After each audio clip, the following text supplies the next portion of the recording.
Welcome back to Tell Your Story, Alaska. We're going to continue with our history of each village in Alaska so we can get to know our state one village at a time. We'll jump right in. Today we're doing Coldfoot, Alaska and College, Alaska. So we'll start with Coldfoot.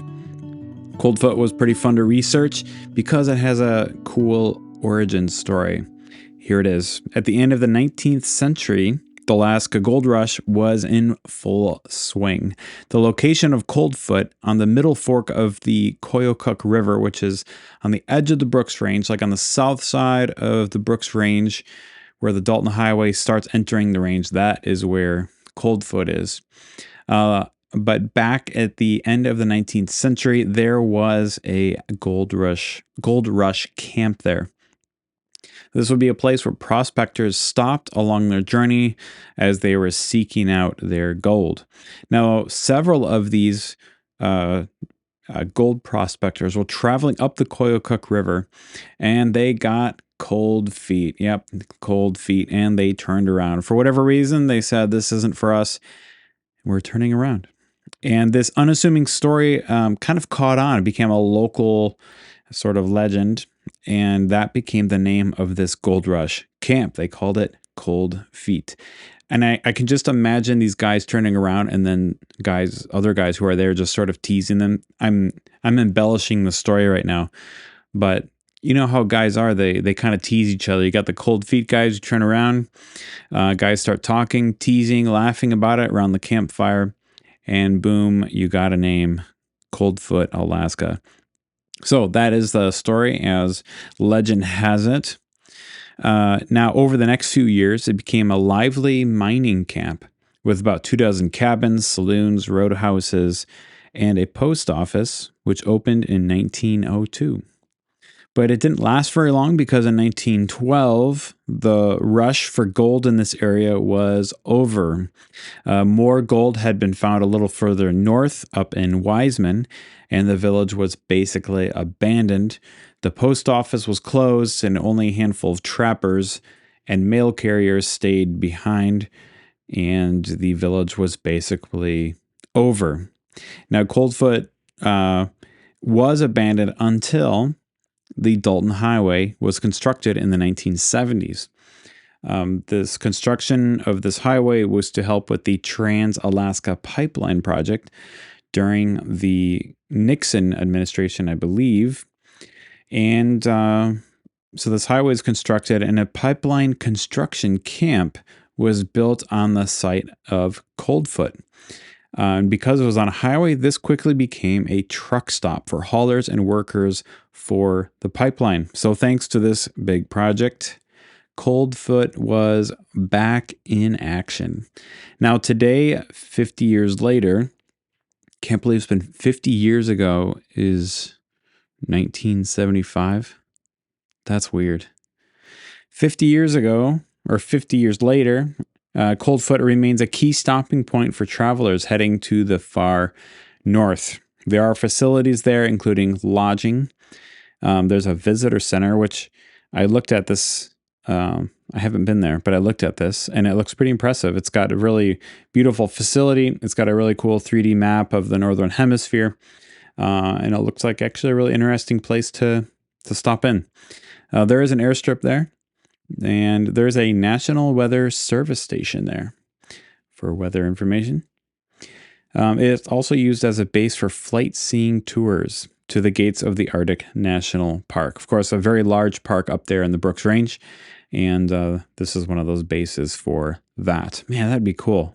I myself have not flown in the Brooks Range. I am told I need to. I am told it's one of the most beautiful places you can go. And I'm really hoping to get up there sometime. So maybe I'll be in Coldfoot before I know it and stopping at that airstrip there. That'd be great. So if you were to visit Coldfoot today, you'll likely see some of the original cabins still standing near the truck stops. That's what is reported. That would be pretty cool. Just to kind of like, you do a truck stop, you're getting your fuel and stuff, you just kind of walk over and check out one of the old cabins. Just sort of some living history there. While you're there, you might meet one of the 20 or so residents that still live there. So just a few people that live there. Not much of a village, it's more of a truck stop, but still on our list of villages. Coldfoot is representative of the history in Alaska, as it was part of the gold rush, and then it was abandoned, then reemergence due to a big government project. This is kind of a theme in Alaska. You got, it was ancient native land, then you got gold rush, and then you've got World War II, and you got government and revitalizing some of these villages. So this one follows right along with a common history in Alaska, which is Coldfoot. So that's it for Coldfoot. Let's take a look at College, Alaska. College, Alaska, probably most known for being home to the University of Alaska at Fairbanks. Now, I actually thought this college was in Fairbanks, but it's not. It's in College, Alaska, which is a separate town than Fairbanks. It was established in 1915, and it was named, obviously, for being home to the University of Alaska at Fairbanks. This university is considered one of the world's premier Arctic research institutions. Very impressive. Now, this land was historically the traditional lands of the Tanana Athabascan people who used the Chena and Tanana rivers for fishing, travel, and trade. It's funny, my notes say Banana River, but it meant Tanana. It's that the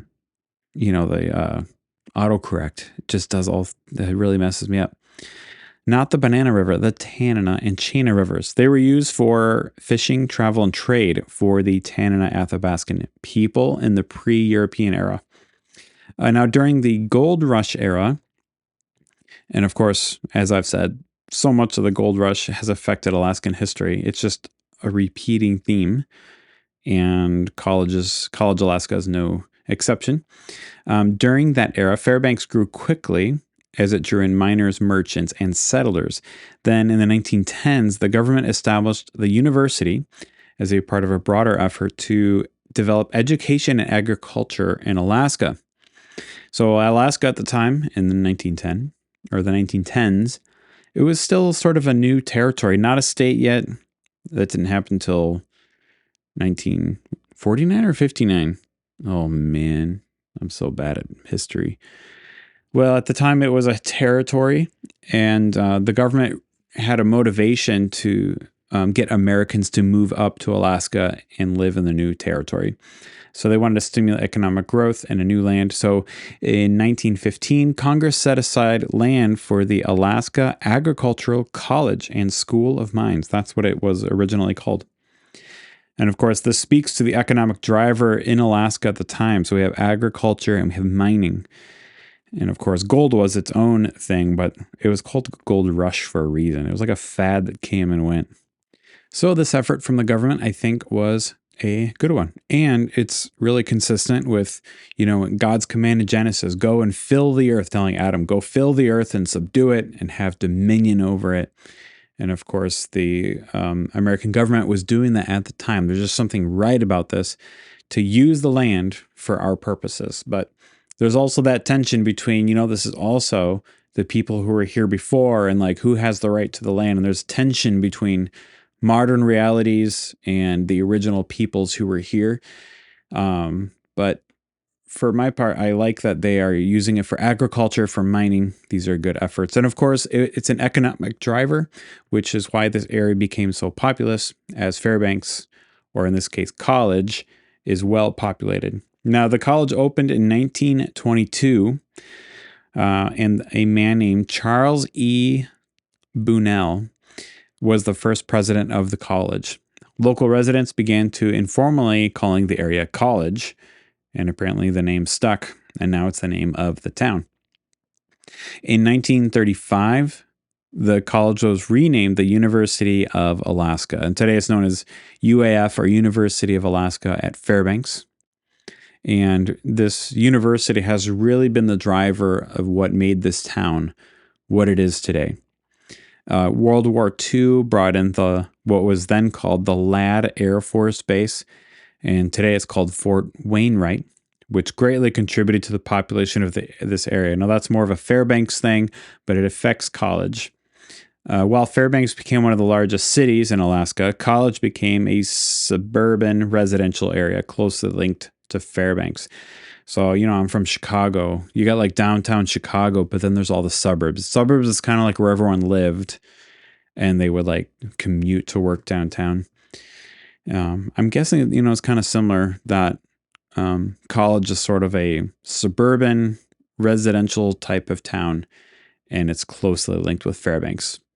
All right, now between the 1950s and 70s, the university became a major research institution with studies on cold weather engineering, Arctic studies, geophysics, and the one I'm most interested in is paleontology up in the Arctic. I have recently been looking at some of the dinosaur bone digs up there around the North Slope, and there's actually an abundance of hadrosaurs and theropod dinosaur remains up there. And they've been found up there along with warm climate plants, like fossilized warm climate plants. So there's a mystery to unravel. One that I'm every now and then I just kind of like do some research on it. I'm just a layman, but that's just amazing. How can there be warm climate plants? Anyway, this is what they're finding up there. And these are studies done heavily driven by the University of Alaska at Fairbanks in our town today of College. The university today is home to something called the Geophysical Institute. This was founded in 1946, and they study volcanoes, earthquakes, auroras, and ionosphere.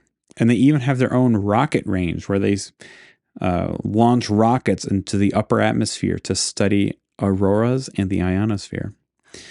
They also do climate and terrain mapping using satellites. And they do something called permafrost and glacier dynamics. I'm not sure what that is, but I know permafrost studies are helpful for the engineers who build on these lands, and maybe they help with that. But anyway, lots of academic and scientific studies are done out of this place, and it's supposed to be like a world premiere sort of place. Awesome stuff. There's also something called the International Arctic Research Center, which was founded in 1999, and they study climate change. There's the Institute of Arctic Biology, which studies animal and plant adaptations to cold climates. They study migrations of the caribous and things of that sort. They have a place called up on the North Slope called the Toolik Field Station, and they say it's one of the most important Arctic research bases in the world, and that is run by this university. So if you are interested in Arctic ecology, climate, for me, it's paleontology, just bones and things pull it out of the ground. You need to visit this place. They also have a place called Alaska Native Language Center, which works to document and revitalize Alaska Native languages, which is a very worthy effort, as well as Alaska Native cultural studies. I really would support this because, when I lived in Mexico, I did a lot of work on writing down one of the tribal languages I worked with there. I learned to speak it. I was it wasn't just me, it was a team, and I was also standing on the shoulders of other people, but I kind of advanced it to another level. And this preserves language by writing it down and using it in, with literature, which is what we were doing. We were translating Bible material into their language. And this historically has been a preserving effect to cultures and language all around the world. So what this university is doing here is pretty cool. I love it. And, I've studied some of the most effective of this was the early missionaries. Missionary history in Alaska is like riddled with troubles and issues, and there's some dark stuff, but also one of the bright sides is the missionaries, the good ones at least, really took the time to learn the language, write it down, preserve it, and translate the scriptures. This historically has preserved many languages worldwide. So this university, it's not a Christian university, but they are doing something that Christians would definitely support. All right. There's something called the Museum of the North that the university hosts. It's home to collections of biological specimens found in the North, including dinosaur fossils, meteorites, as well as Alaska native artifacts.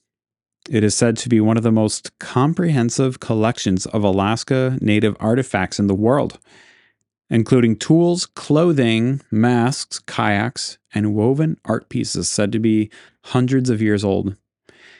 There's a famous exhibit there called Blue Babe, which is a mummified steppe bison found preserved in the permafrost.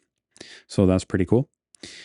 And college is definitely a place worth visiting. I told my wife next time we go, I do want to pop into the Museum of the North.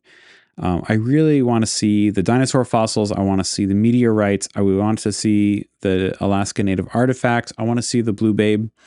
That would be totally fascinating to see. So well worth a visit if you ever get a chance. I know I will be going. I usually head up that way in March, and that is now on my list. Going to the Museum of the North in College, Alaska.